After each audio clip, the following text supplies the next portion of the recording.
Friends, welcome back to my YouTube channel biology exam preparation with Nilesh Anandwani. मैं हूं professor Nilesh Anandwani. आप सभी लोगों का मेरे चैनल पे स्वागत करता हूं। आज जो टॉपिक हम डिस्कस करने वाले हैं उसका नाम है अर्ली एक्सपेरिमेंट इन फोटोसिंथेसिस। तो जैसे हमने इंट्रोडक्शन देखा हो तो फोटोसिंथेसिस के बारे में, उसमें हमने एक टॉपिक ऐड किया हुआ था, what do we know about experiment, what do we know about photosynthesis.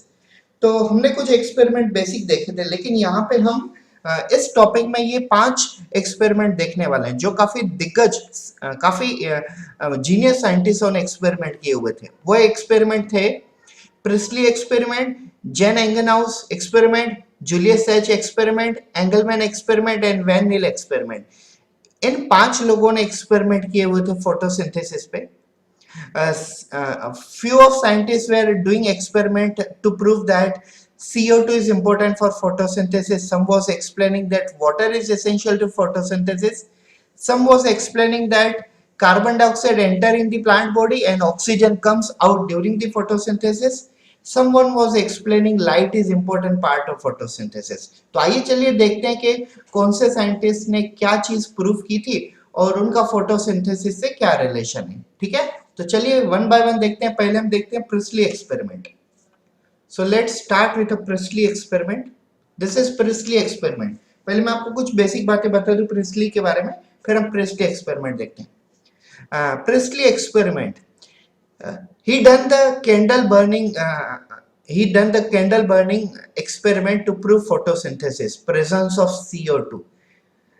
Priestly ने कार्बन डाइऑक्साइड का रोल बताया हुआ था फोटोसिंथेसिस में। हमने देखो डेफिनेशन में देखा था, carbon dioxide plus water, photosynthesis क्या होता है, carbon dioxide plus water in presence of sunlight they get converted into glucose and we get 6 molecule of oxygen molecule as a byproduct and product is glucose। तो हमने देखा था carbon dioxide role play करता है as a raw material. तो priestly ने इस चीज को प्रूफ किया। मैं आपको प्रूफ करके बता दूं क्या था। उन्होंने क्या किया था, candle burning in a close space bell jar soon get extinguished।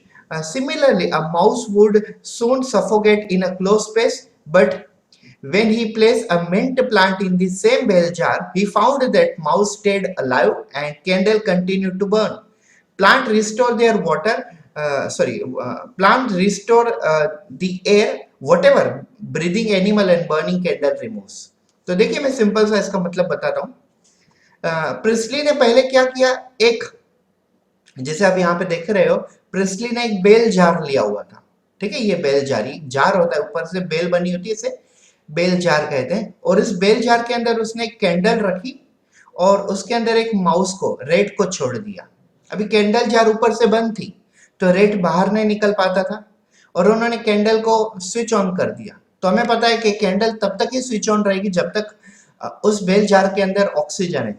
जैसे ही ऑक्सीजन खत्म हो जाता है तो कैंडल बंद हो जाएगी। और यहाँ पे देखिए आप सेकंड स्टेप में, कैंडल बुझ गई मतलब कैंडल एक्सटिंग्विश हो गई। अगर कैंडल बुझ जाती है, बंद हो जाती है, तो मतलब बेल जार के अंदर अब ऑक्सीजन नहीं है, लिमिटेड ऑक्सीजन भी नहीं है।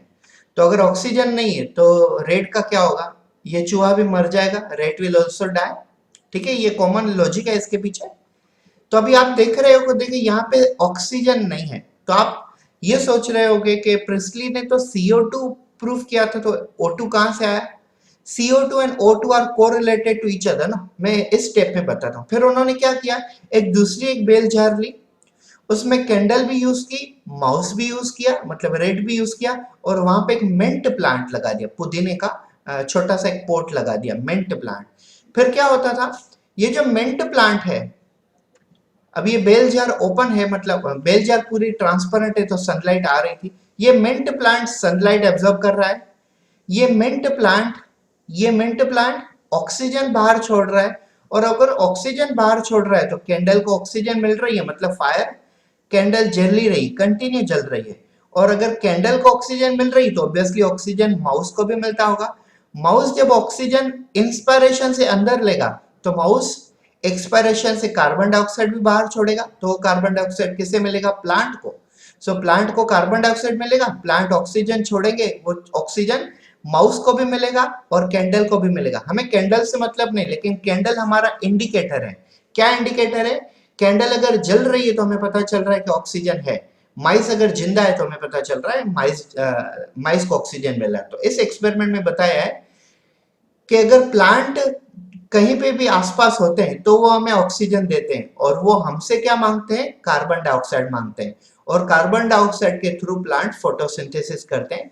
तो प्रिस्ली ने अपने एक्सपेरिमेंट में प्रूव किया था कि कार्बन डाइऑक्साइड काफी इंपॉर्टेंट होता है फोटोसिंथेसिस के लिए।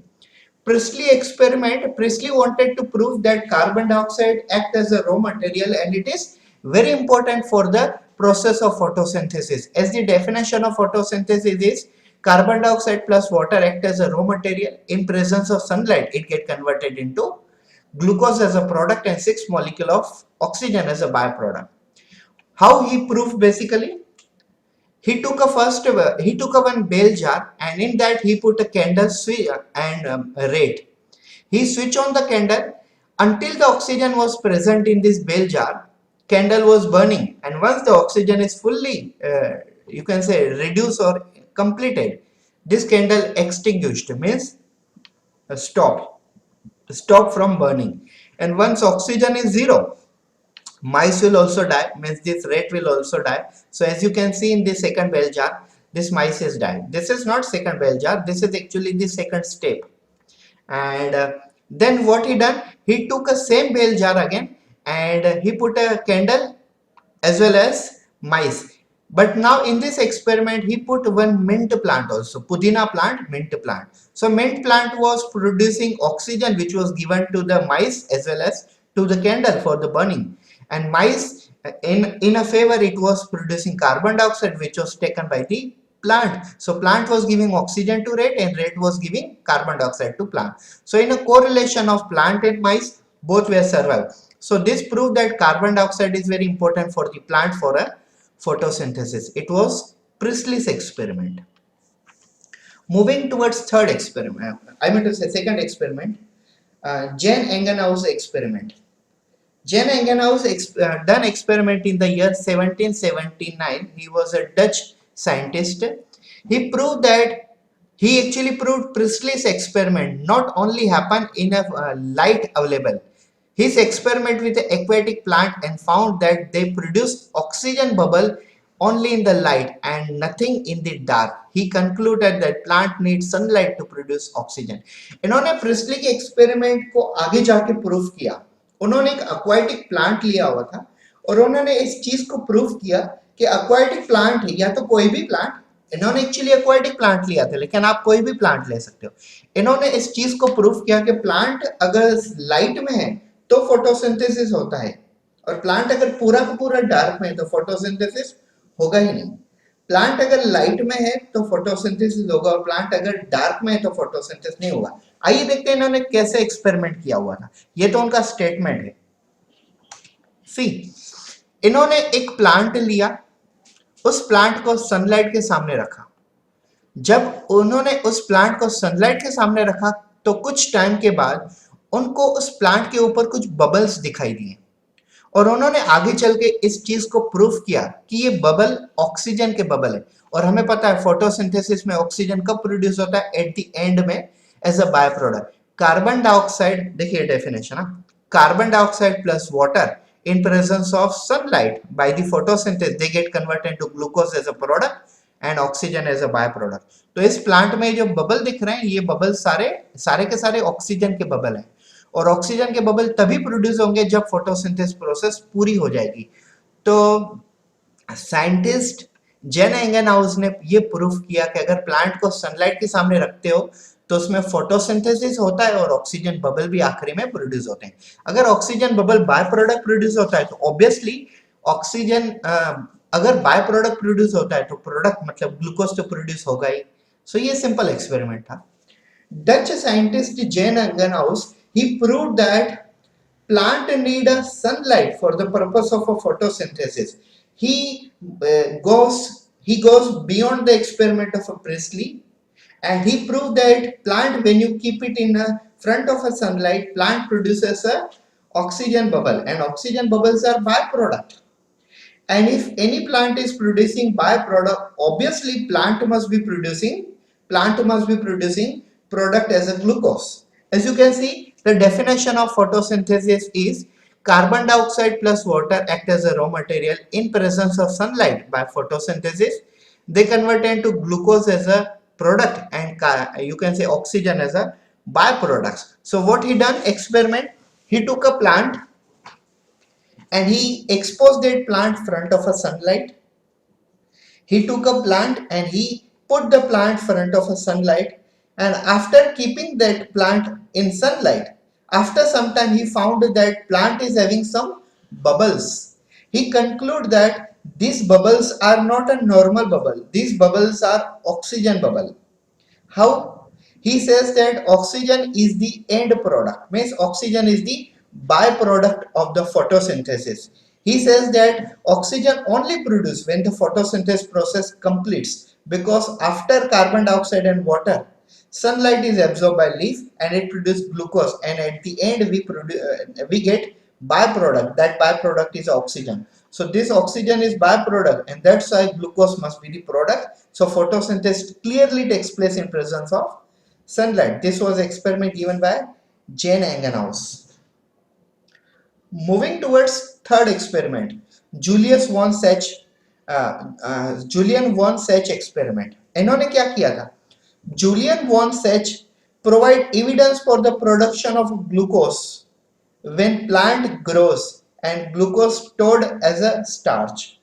Julian von Sach ने एक्सपेरिमेंट किया कि प्लांट जब ग्रो होते हैं तो ग्रो होते समय, ये मैंने खुद ने डायग्राम ड्रॉ की हुई है, तो मेरे कुछ बेसिकली कहाँ पे मेरा सिलेक्शन होने वाला था, तो उसके लिए मैंने ये पीपीटी बनाई हुई थी, ये डायग्राम है, ये मैंने लिखा था फोटोशॉप में। तो जूलियन वॉन सैच ने क्या प्रूफ किया था कि प्लांट जब ग्रो होते हैं तो उनके लीफ के अंदर ग्लूकोज प्रोड्यूस होता है, और प्लांट ग्लूकोज को बेसिकली स्टार्च फॉर्म में स्टोर करते हैं बाय यूजिंग दिस प्रोसेस। तो उन्होंने कहा कि प्लांट के लीफ में कार्बन डाइऑक्साइड स्टोमेटा के थ्रू आता है, वाटर सॉइल में से आता है, और सनलाइट लीफ जनरली एब्जॉर्ब करते हैं, और फाइनली प्रोडक्ट प्रोड्यूस करते हैं ग्लूकोज, जो कि एक प्रकार का कार्बोहाइड्रेट है, मोनोसेकेराइड।